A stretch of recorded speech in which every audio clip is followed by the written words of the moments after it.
नमस्कार, जय जिनेन्द्र। मैं सुधा चौधरी तीसरे खंड की यात्रा के दूसरे भाग में आपके बीच हूँ। कल आचार्य गुरुवर ने हमें बताया था कि जो सागर है सारे परिग्रह को एकत्रित कर लेता है, पर वो परिग्रह उसके किसी काम का नहीं है, ऊपर ही ऊपर तैरता रहता है। चंद्रमा इस घूस से प्रभावित हो जाता है, सागर की लहरों से प्रभावित हो जाता है। अब आगे आज किस तरह मोतियों का जन्म होता है, यह हम आचार्य गुरुवर के इस महाकाव्य के माध्यम से सुनेंगे। महिमा को धरती माँ की कैसे गाए क्या सुनाए, जल को बनाती मुक्ता जब सीप में समाए।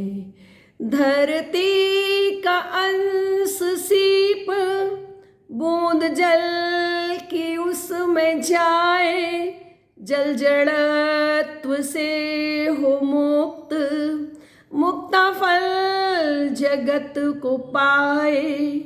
दया धर्म है धरा का धर्म सिर्फ दया। दया कोई कितना भी कृतघ्नी है, उसको सिर्फ अपनी दया नहीं छोड़नी है। दया धर्म है धरा का, पर जल की चाल उल्टी, उछलना तो दिखावा है, छलना स्वभाव में झलकी। जिन सीप के मुखों में बूंदे जल की जाके ठहरे, सागर डुबोए उनको और फिर लगाए पहरे। जल छोड़े ना स्वभाव, समझो बड़ा कृतघ्न। माता तो माता होती, नहीं डाले कोई विघ्न। बांसों ने माँ की आज्ञा, धरती माँ ने बांसों को भी आज्ञा दी कि तुम वंश मुक्ता बनाओ। बांसों ने माँ की आज्ञा सिर माथ पर उठाई, और जल से वंश मुक्ता शोभा वंश की बढ़ाई। श्री कृष्ण इसलिए ही बंसीधर, इसीलिए ही अधरों पे बंसी धरते, जल बिंदु से है मोती, नदिया तीर पर विचरते।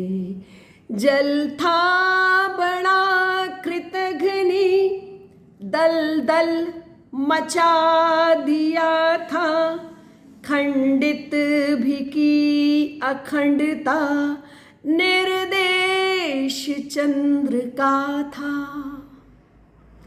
इस धरती के अतिशय इसके पुण्य को देखकर और इसके गान को सुनकर चंद्रमा बहुत दुखी था, एक तरह से कहना चाहिए।